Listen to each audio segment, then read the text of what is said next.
छांदोग्य उपनिषद कहता है कि हृदयस्य गुहायाम परमम व्योम, अर्थात हृदय के उस गहन गुहा में ही परम आकाश स्थित है। यह में एक अष्टदल कमल है।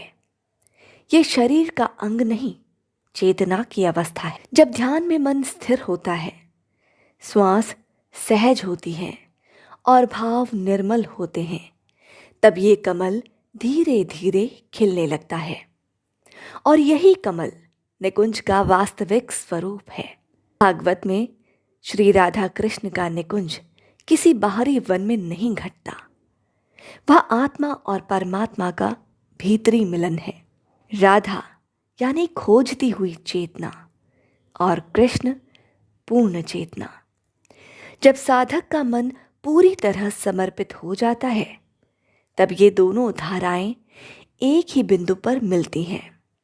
इसी मिलन को पुराणों में निकुंज प्रवेश कहा।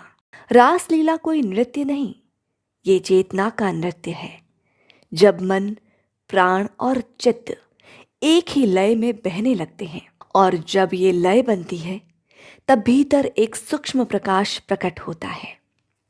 एक मधुर शांति फैलती है। कभी हल्की सुगंध, कभी भीतर बजता अनकहा संगीत। योगी कहते हैं, जब प्रकाश, शांति और आनंद एक साथ भीतर उठे तो समझ लेना निकुंज का द्वार खुल रहा है। ये अवस्था स्थायी नहीं होती, कभी आती है, कभी चली जाती है।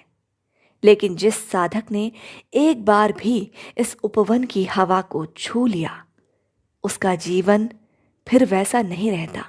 अब प्रश्न ये है कि आज की भाग दौड़ में इस निकुंज तक पहुंचा कैसे जाए? उत्तर बहुत ही सरल है। बिना कुछ पाने की इच्छा के अपने साथ बैठिए। मन को रोकिए मत, उसे देखिए। श्वास पर ध्यान दीजिए और हृदय के केंद्र में हल्के प्रकाश की अनुभूति कीजिए। और सबसे महत्वपूर्ण, कृतज्ञता को जगाइए। जब हृदय कृतज्ञ हो जाता है, तब प्रेम स्वतः बहने लगता है। और जहां प्रेम है, वहीं निकुंज है। क्रोध, ईर्ष्या, तुलना हृदय की धूल है। जागरूकता से इसे जाड़ते रहिए। धीरे धीरे भीतर का उपवन स्वयं खिलने लगेगा और एक दिन आप जान लेंगे, निकुंज कोई कथा नहीं, कोई कल्पना नहीं, ये आपका अपना हृदय है। अगर ये यात्रा आपके भीतर तक छू रही है, तो चैनल को सब्सक्राइब कीजिए, वीडियो को लाइक कीजिए और शेयर जरूर कीजिए। हमारा उद्देश्य आपको बाहर नहीं, भीतर ले जाना है। धन्यवाद।